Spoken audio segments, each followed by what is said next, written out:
I opened my phone. Sunod-sunod na dumating ang messages ni Harry. 10, "Nasaan ka?" 2, "It's not what it looks like." 2, "I will wait." Umismid ako. Bakit pa ba siya magte-text sa akin? Iniisip niya ba na tanga ako? Looking at them, halatang may namamagitan naman sa kanila ng babaeng iyon. Tumayo ako at hilong naglakad pabalik. Papasok pa lang ako ng arc ng White Beach Resort, naaninag ko ng isang bulto na nakaharang papasok sa arc ng mga kwarto sa first floor. I sang in my head. Lalagpasan ko siya na parang wala lang. I started humming, pero hinila niya ang kamay ko bago ko pa siya malagpasan. "Bella," tawag niya. Nanayo ang lahat ng balahibo ko, the way he said my name. Nilingon ko si Harry. "Yup." Pagkatapos, tumawa ako. Tinignan ko ang pagkakahawak niya sa kamay ko. Kumarap-kurap siya. "Uminom ka ba?" Sa halip ay tanong niya. Hinila ko ang kamay ko at naglakad na. Inaantok na ako. Gusto ko nang pumasok sa kwarto. Pero hinabol ako ni Harry at tinawakan ulit ako sa braso. "Hey, Bella, kausapin mo naman ako." "Inaantok na ako, Harry. Bukas na lang." "Yung kanina." "Ay, oo nga pala. Pasensya na ha. Hindi ko kasi napansin na naiwan ko pala yung phone ko. Bukas ko na sana kukunin kaya lang baka hanapin ng mga kasama ko di naman nila alam na may naka-something ako sa kabila." Pagkatapos, tumawa ako. "Sorry ha. Next time kakatok na ako. Where are my manners?" Hindi siya nagsalita. Binitawan na lang ni Harry ang braso ko. Hindi ko na siya tiningnan nang umalis ako at pumasok na sa kwarto. Ilang beses akong ginising na Zoe para kumain ng agahan, pero masakit ang ulo ko, kaya hindi talaga ako bumangon. Nagising ako pasado 10:00 at wala sila sa kwarto. Nagising ako naka-charge ang cellphone ko. Nag-text si kuyang bartender kagabi. Off niya raw ngayon at baka pa pwede niya raw akong ipasyal kasama ng mga kaibigan ko. Why not? Nang bumalik si Maureen na may dalang pagkain para sa akin, I told them about him. Excited na rin sila. Kaya ang sabi ko mamayang hapon na lang kami magkita. Ayokong lumabas ng mainit pa. Ganoon din naman sila. Nag-online na lang kaming lahat. Ayoko sana na i-check ang profile ni Harry, pero I would be damned. Gusto ko pa yatang mas masaktan And I got what I wanted. Masochista? May nakatag na picture sa kanya na nakayakap at kahalikan pang babaeng nakita ko kahapon. Hinalikan siya nito sa pisngi and he was smiling. O ano? Stalk pa more, Bella. Tumawa na lang ako pero kinunutan lang ako ng noo ng 3 kong kaibigan. Sa kantin lang kami nag-lunch. When 4 p.m. came, nagkita kami ni Glenn, the bartender, sa beach. Ipinakilala ko sa kanya sina Maureen, Zoe, and Lara. Nag-beach volleyball kami at siya ang referee. Nag-swimming pa kami pagkatapos at inaya niya kaming uminom sa bar na pinagtatrabahuhan niya. He was really nice at ang lakas niyang magpatawa. Nakalimutan ko nang may Harry Agoncillo palang nag-i-exist. 8:00 na nga ng gabi kami nagkahiwa-hiwalay. Nagpasalamat kami kay Glenn. Pumupunta naman daw siya na Maynila at tagaroon naman daw talaga siya. Nagustuhan niya lang dito sa Puerto Galera kaya nagsettle na muna siya. Bukas na ng hapon ang uwi namin. Ayaw na rin naman naming lumabas pa kaya diretso balik pa kami sa kwarto. Pagkatapos ay kanya-kanya na kami na-upload ng pictures. Natawa pa naman ako na mag-post sa wall ko si Lara ng solo picture namin ni Glenn. Habang hawak itong kamay ko at para nakayakap sa akin. Kuha yon kanina habang nagbe-beach volleyball kami at may itinuturo siya sa akin. Nagtawanan pa kami sa caption na inilagay ni Lara. Baka may love life na si Bella. May mga nag-comment kaagad ng mga kaklase namin. At ang mga haliparot, kinokongratulate kaagad ako. Sira ulo ka talaga. Mamaya maniwala yung mga yan Sabi ko kay Lara. Di sakyan mo. Wala naman palang FB si Glenn Marami akong stolen niya. Kunwari boyfriend mo. Pagkatapos sumagalpak ng tawa si Maureen. Gaga ka? Ayoko nga. Sabi ko. Tawa na lang ako ng tawa. Grabe kasi yung mga reaksyon nila. As if isang himala kung magkaka-boyfriend ako. Ganun ba talaga ang tingin nila sa akin na sobrang ayaw ko magka-boyfriend? Pagkatapos ako ngayon na naghahabol sa lalaki para makipag-commit sa akin. Pathetic. Magdamag hanggang kinabukasan kung hindi nakita si Harry. May part sa akin na nanghihinayang ako pero mas okay na rin to. I really needed to forget him. I felt like he was out of my league. Nagpicture-picture muna kaming apat habang iniintay ang motorboat na sasakyan namin. Next time na lang kami magto-try ng other activities dahil masyadong crowded. Gabi na ako nakadating sa bahay. Pagkatapos, nagpahinga na ako uli. You sure gusto mo nang mag-work ka agad? Nilingon ko si Pops habang nagtatype ako sa laptop ng resume ko. Nasa sala ako at busy naman siya sa paggawa ng cupcakes. First anniversary kasi ng Butelo, Rizal Avenue, branch bukas. So magpapakater siya ng kaunti at cupcakes ang para sa dessert. Opo, Pops, para habang maaga makaipon po ako. Aba, ayos yan. Saan mo babalak mag-apply? Hindi ko pa po alam, Pops eh. Magpapasa na lang po muna ako ng CV ko tapos maghihintay ako ng reply. Kibit balikat kong sabi. It had been 2 weeks since we came back from Puerto Galera and Harry's memory still haunted me. Isa rin sa dahilan kung bakit gusto ko nang magtrabaho ay para may pagkaabalahan na rin ako para mawaglit ko na siya sa isipan ko. I felt so stupid for obsessing over a guy na twice ko lang naman naka-something pero wala naman akong alam tungkol sa kanya. His Facebook account, kahit friends na kami, bago lang din pala. Almost ilang months pa lamang mula nang ginawa niya iyon. Now I was not sure kung sa Benilde ba talaga siya nag-aaral. Although refined naman siya kumilos at nakatsyadeng pa. Isa pa, tama rin ang desisyon ko na wag magpakagaga sa kanya dahil obviously may ibang business siya sa Puerto Galera with that brown-haired girl. In-unfriend ko siya sa Facebook. Pagkatapos nakablock na yung number niya sa cellphone ko. Sino bang niloloko ko? Nakaka-disappoint pa rin dahil parang di talaga siya nag-effort na mag-text or tumawag ulit. The more na lalong na-boost ang desisyon kong dapat ko na talaga siyang kalimutan. Charge to experience, ika nga. And it was still charged him to my experience. Siguro naman hindi ko na ulit siya makakasalubong o makikita pa. Sobrang coincidence naman. After 2 days, may nag-reply sa akin. From a magazine publishing company, kailangan na rin ng intern sa marketing team nila and they gave me the schedule and time na po pwede nila ako ma-accommodate. As far as I know, I did well in the interview. 5 kaming in-interview. Ako yung pinakahuli. Tatawagan na lang daw ako kung sino nakapasa. Hindi ko nga inaasahan since kapag gano'n naman ang sinabi, usually hindi ka naman tatawagan eh. Dahil kung pasado ka, sasabihin agad nila sa'yo yon that day. Dumaan muna ako sa pizza store para mag-lunch bago umuwi. Dumaan na lang din muna ako sa Butelo, Ortigas branch since nandun daw si Pops. Napagtripan pa ako ng ilang stylist doon since walang masyadong customer. Pinatungan nilang makeup ko at inayos ang buhok ko. Okay lang naman dahil nakakotse naman kami ni Pops pag uwi mamaya. Sabi ko sa'yo, ikaw na lang dapat ang model ng Butelo eh. Kita mo yan, oh?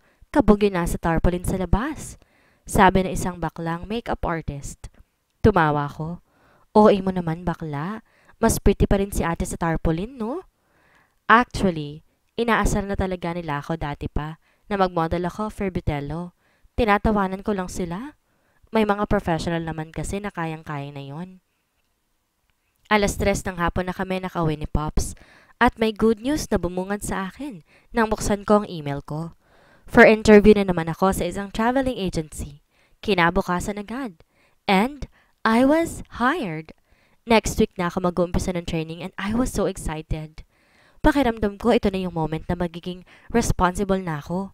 Siyempre, hindi pa rin naman titigil yung gimmick and such, pero bawas na at hindi na puro pagpapakasaya lang ang iisipin ko. Gusto ko na maging independent financially. Kahit naman ibinibigay ni Pop sa akin ang lahat, now was the time na kahit papaano makalaya na siya sa responsibility niya sa akin. Although wala akong balak na iwan siya mag-isa anytime soon. 2 days bago ko pumasok, nagkayaan gumimik pero 3 lang kami, nina Maureen at Lara. Magbabantay kasi sa ospital si Zoe dahil na-confine ang pinsan niya. At si Iza naman, di pa rin sila bumabalik. 1 month ko magbakasyon ang pamilya ni Iza. Dating gawi, magkikita-kita kami sa isang resto para mag-dinner. Si Maureen, nanamnamin pa raw ang half semester na bubunuin pa niya. Inahayaan lang din naman siya ng parents niya. Si Lara naman, anytime pwede nang i-absorb sa boutique ng mama niya kapag nakagraduate na siya. Let's not go to a club tonight. Mag-chill na lang muna tayo. Tutugtog yung friend ko sa isang bar sa Tomas Morato. Patapos na kaming kumain at pinag-uusapan na namin kung saan kami pupunta. At yun nga ang sabi ni Maureen. Pinapunta niyo pa ako dito sa Ortigas, tapos pupunta rin naman tayo sa Morato? Naiiling pang sabi ko. Kayang-kaya ko nung lakarin mula sa bahay yun eh. Tumawa naman ang dalawa. I doubt kung maglalakad ka, sabi naman ni Lara. I won't, but well, it means malapit lang talaga. Irap ko sa kanila. Nagtawag na kami ng taxi. Maaga pa but since hindi naman kami sa club pupunta, we can chill sa kung saan mang bar gustong pumunta ni Maureen. Paminsan-minsan tumatambay din kami sa mga coffee shops hanggang magmamadaling araw. Madalas uniformed ang forma namin. Halimbawa, kapag napag-usapan na magsa-shorts, lahat kami naka-shorts. Kapag dress, dress. There should always be one common item sa amin. Total, pare-pareho naman kami ng motto na, if you have it, show it. Wala naman sa amin ang flat-chested, although I was the most blessed when it comes to the chest. Wala pang tumutugtog nang dumating kami, kaya nakapagkwentuhan pa kami. 8:00 nag-set up ang bandang tutugtog. What time ba tutugtog yung friend mo? Tanong ko kay Maureen. Halo-halo kasi ang mga kaibigan ni Maureen. Hindi na ako magtataka kung may rockstar man siyang kaibigan. May kaibigan nga pa siyang artista eh. Tumingin si Maureen sa wristwatch niya. Malamang 12:00, ganun. Isa sila sa mga main band eh. Yung mga tutugtog ahead, either hindi regular dito or mga opening lang. Tumango ako. Na makapag-set up ang banda, napakurap ako na makita kung sinong huling umakyat sa stage bilang frontman. The brown-haired girl na kasama ni Harry sa Puerto Galera. Hindi ako po pwede magkamali. Sa ilang minutong tinitigan kong pictures nila ni Harry sa Facebook, I would be damned kung hindi nga siya yan. The woman's hair was just cut above her shoulders. Matangos ang ilong, halata na may ibang lahi. Runway model type ang katawan niya, matangkad, na balingkinitan. Nakasuot siya ng yellow tube top dress na hanggang kalahati na manghita niyang haba, pagkatapos itim na boots. She was holding the mic stand as if she owned it. May spikes ang leather belt niya at kitang-kita ang tattoo niya sa leeg, pababa sa kanyang dibdib. She looks like a badass. Parang di basta-basta magpapatalo. Harry had tattoos too. Hey guys! For those who don't know us yet, our band is called The Royal Band. My name is Nicole, and our first song is a cover of Bamboo's Mr. Clay. I hope you like it. I could clearly tell na pareho sila ng accent ni Harry. Mas heavy nga lang sa babae. Hindi ko na nga ma-pinpoint ko anong bansa. And that was another knot in my chest, knowing na pareho ang accent nila. Shit, bakit pa kasi kami nandito? Or bakit dito patutugtog ang babaeng yun? Ang ganda pa ng pangalan, Nicole. Parang bagay sa kanyang name ng banda nila, Royal Band. Kulang na nga lang sa kanya, tiara at mukha na siyang prinsesa na naglaya sa kanila. Engrossed din sa pakikinig at pagtingin sa babae, sina Maureen at Lara, habang sumisimsim kami ng juice. Napag-usapan namin na mamaya na kami o-order ng cocktail. Natapos sa magandang pagkakakover ni Nicole sa kanta. She was pretty and talented pa. Bigla tuloy ako nainis sa sarili ko. Bakit kasi hindi man lang ako marunong kumanta? Ni tumugtog ng kahit anong instrument, hindi ako marunong. Puring-puri ang dalawa kay Nicole. Tumatango na lang ako. I did not want to hate the girl. Malay niya ba naman sa amin ni Harry? Too bad kung sila ni Harry dahil may nangyari sa amin habang sila. Nakalimang kanta si Nicole. 3 out of 5 requests ng mga customers. Nang matapos ang set nila, sinundan ko ng tingin si Nicole as she went down the stage. Birundol ng kaba ang dibdib ko when I saw her hug someone. Nakatalikod at nakasuit ang lalaki pero sigurado ako, si Harry iyon. Napayo ko na lamang ako. Hey, you okay? Niyugyog ni Maureen ang balikat ko. Ha? I'm fine, sagot ko. Kanina ka pa parang wala sa mood. First job jitters? Natatawang tanong naman ni Lara. Tumawa na lang din ako. I guess. Pinasadahan ko pa ng tingin ang paligid, wondering if nandun pa rin si Nicole at si Harry. They were still standing at the same place pero this time, nakatingin na sa akin si Harry. Umiwas ako ng tingin. Di mang ilaw sa bar pero makikilala ako ni Harry. Kung ako nga ang tinitingnan niya, just as easy na makilala ko siya. Order na tayo ng cocktail, sabi ko sa dalawa. Agad naman nagtawag ng waiter si Maureen. Nagpa-cute pa siya dahil cute ang waiter na lumapit sa amin. Seriously, Maureen? Pirandilatan ko siya ng mata nang nahihiyang umalis ang waiter na maka-order na kami. What? I was just being playful. Patay mali siyang sabi niya. Tigang ka na ba, Maureen? Pagkatapos ay humalakak si Lara. Gaga, cute lang yung waiter. Maureen hissed. Para ko na stiff-neck dahil hindi ako makatingin sa kanan. I was so afraid na maka-encounter ko ulit si Harry. I was crazy enough para hanap-hanapin siya. I was trying my best para hindi ko na siya maisip. Pagkatapos parang paliit naman ang mundo para makita ko siya ulit. After a while dumating na ang order namin. Naaliw naman kami sa pangalawang banda na sumalang. Reggae naman ang tugtugan nila kaya hindi kami nainip. Excuse me, hindi kami umorder nito. Nagtatakang turo ni Maureen sa malaking plato na puno ng seafoods at grilled pork. Ma'am, may umorder po niyan for Ma'am Bella raw po. Settled na rin po itong lahat. Sabi pa ng waiter. Maureen and Lara gasp. Tumaas ang kilay ko. Sino naman? Itinuro ng waiter si Harry na nakatingin sa amin habang nakasandal sa bar counter. Nicole was nowhere to be seen. He was holding a bottle of beer. Itinaas niya pa yon na makitang lahat kami lumingon sa kanya. He looked so dashing and so freaking hot in his suit. Shit! I gritted my teeth. Who the hell is that hunk, Bella? Kilala mo? Agad na tanong ni Maureen na makaalis na ang waiter. Look, ang gwapo. Sino siya? Si Lara naman. Napangiwi ako. Basta? Pwede ba naman yon? Basta? Oh, he's heading this way. Biglang pumormal ng upo ang dalawa. Mariin lang akong napapikit. This is not happening. Hi! Si Maureen ang unang bumate. Upo ka. Ramdam kong ginalaw nila ang bakanting upuan sa pagitan namin ni Lara. I'm Harry. Parang tumigil ang mundo ko na marinig ko na naman ang boses niya. I'm Maureen and this is Lara. Unti-unti ako nagmulat ng mga mata pero nakayuko pa rin ako. Ayokong tingnan si Harry. Ramdam ko sinikoko ni Maureen. Agad na noot sa akin ang amoy ng kanyang pabango. The very same smell na nagstay sa ilong ko tuwing pagkatapos namin gumawa ng milagro. Bella. One word. My name. Yun lang naman ang sinabi niya and it already sent shivers down to my spine. Unti-unti ko siyang nilingon. Bakit? Nakatitig siya sa akin. Unti-unti umangat ang sulok ng mga labi niya. I missed you. Para ko magkaka-heart attack bigla. Maureen and Lara's giggles were very obvious. Umiwas ako ng tingin. Hindi kita na-miss. I lied. Kulang na lang hilahin ko siya at this very moment para biglang yakapin at halikan. But that would be wrong. Very wrong. The second band was done playing at mukhang wala pang susunod dahil walang nagsiset up. Imbes na rinig kong tumawa si Harry. Still mad? I see. Bulong niya. Hindi ako galit. Bakit ka ba nandito? Sana lang mapanindigan ko itong pag-iinarte ko, no? Bella, wag mo namang sungitan si Harry. Pasalamat ka nga't inorderan niya tayo, oh.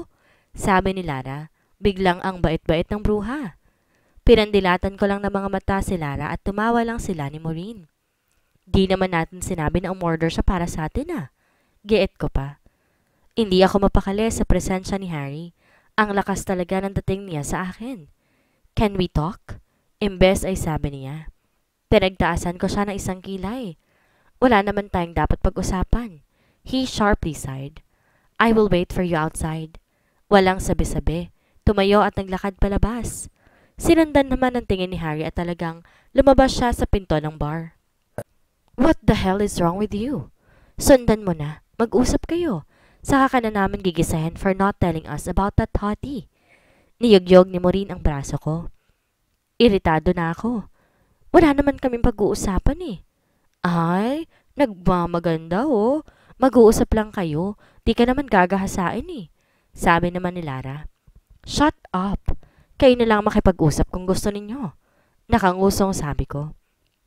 Kung pwede lang. Kaya lang hindi kami eh. Ikaw. At ikaw naman yung gustong kausapin. Maureen rolled her eyes at me. Go! Umiling ako at uminom na lamang sa baso ko.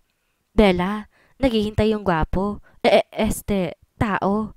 Maya-maya ay sabi na naman ni Lara. I crunched my face in disapproval. Come on, Bella. Walang mawawala kung kakausapin mo siya. Baka may dumagdag pa. Pagkatapos, maharot na tumawa si Maureen. This is insane. You don't even know the guy. Tapos pinipilit niyo ako makipag-usap sa kanya? Are we really friends? Kunwari nagtatampo pa ang sabi ko. Kami nga ang dapat magtanong niyan eh. You obviously know each other pero hindi mo siya binabanggit sa amin? Agad na sagot ni Lara. Umirap ako. Guilty. He's a nobody. Hindi naman kasi siya kailangan makilala pa. Just talk with the damn hottie, Bella. Tapos, iwan mo na siya pagkatapos. Period. Hindi ka naman kikidnapin. Maureen rolled her eyes. I exhaled sharply. Kung kanina, determined akong hindi tumayo. Ngayon, nagdadalong isip na ako. My point si Maureen. Why was I making this a big deal? Pwede ko naman siyang iwan ng lang bigla. Si Harry, after namin mag-usap. They kept on talking on me at nainis na rin ako kaya bigla na lang akong tumayo. Fine, eto na. Ines kong sabi. Mapupunta lang lalo sa wala ang halos 2 linggo kong pag-move on. Sa kabaliwan ko kay Harry. Shit! I saw him standing at the left corner of the bar sa harap ng isang itim na Mazda. Lumapit ako sa kanya. He looked at his wristwatch. 10 minutes. Wow! You must really be mad. Amused na sabi niya. Pwede ba? Kung may sasabihin ka, sabihin mo na agad. Babalik na ako pagkatapos. Tumabi ako kay Harry pero hindi ako tumitingin sa kanya. I crossed my arms against my chest at pinanatili ko ang pagsimangot ko. He softly grabbed my arm at pinaharap sa kanya. I missed you. Nakangiting sabi niya. I rolled my eyes. I don't. Is that all? Babawiin ko na sana ang braso ko pero humigpit ang hawak niya. Tiningala ko siya at nasaksihan ko ang pagkawala ng ngiti niya. Napanunok ako. Somehow I got a bit scared. It was funny na kung kailan hindi kita mga tattoo ni Harry at mukha pa siyang kagalang-galang sa suot niyang suit. Medyo naging nakakatakot yung aura niya. Bakit ba galit ka? Hindi ako galit. Napalabi ako. Yes, you are. You even unfriended me on Facebook and I am sure nakablock ng number ko sa cellphone mo. If not, binura mo na. Sunod na litanya pa niya. I looked at him sharply. Why do you care? We just had that thing twice, Harry. It doesn't mean anything. Pinatatag ko ang boses ko. Kahit unti-unti nanghihina ang mga tuhod ko. Kulang na nga lang isigaw kong obvious. We did not know anything about each other. Pagkatapos si Nicole pa. Hindi malinaw sa akin kung ano ba sila. At dapat ba may pakialam ako? It was pathetic enough na binigay ko sa hindi ko kakilala ang V ko. Kinikilig pa ako sa kanya. Damn it! He would not let go of my arm kahit na hinila ko ulit iyon. I will like it more. If the next time you'll say my name, it is because you are under me, moaning my name in pleasure. Pagkatapos ay ngumisi siya.